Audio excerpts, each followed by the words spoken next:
Hace unos años era la primera causa de consulta neurológica, consulta ambulatoria. Ahora en estos momentos la demencia le ha adelantado y es la segunda causa. Entonces, dentro de las cefaleas pues tenemos las dos más frecuentes que atendemos, son la migraña, mucha gente con migraña o jaqueca, es lo mismo, y la cefalea tensional, es otro tipo de dolor de cabeza muy frecuente.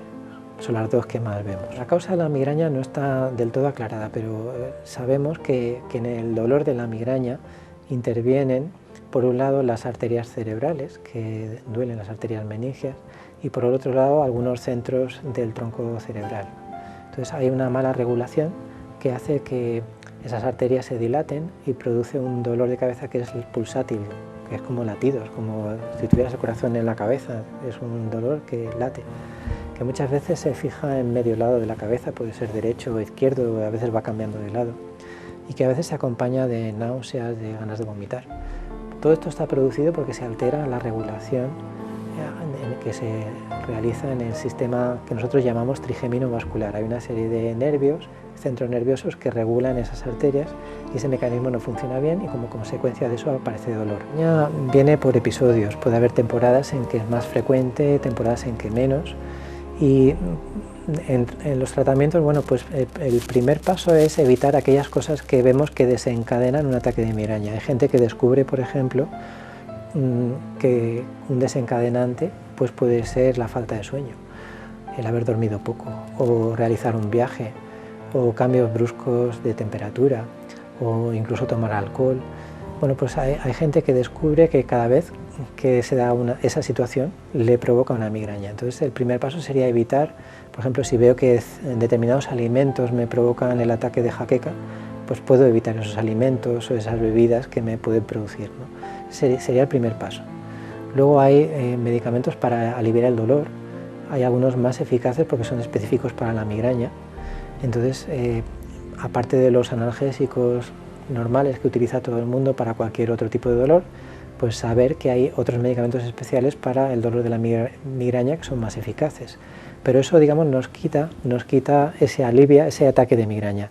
Hace que en vez de durarnos 5 horas nos dure media hora, que ya es, ¿no?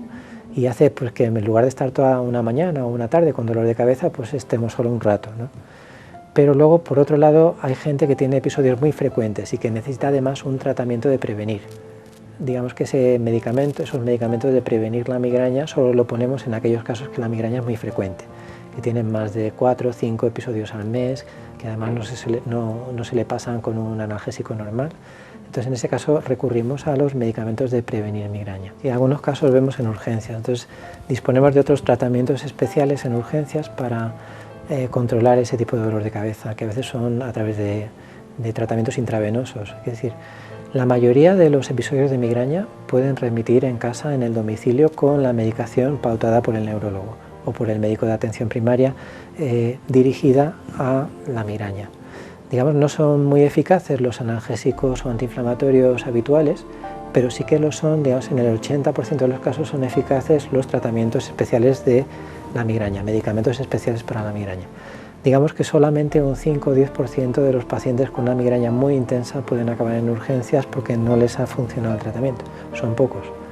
Entonces en ese caso en urgencias tenemos otros tratamientos especiales que van por vena para cortar el ataque de migraña, pero lo importante sería en esos casos ver si necesitan tratamiento de prevenir y ver si pueden evitar algún desencadenante de los episodios de migraña, que sería la forma de prevenir que no estén cada 2 por 3 tomando medicamentos para la migraña.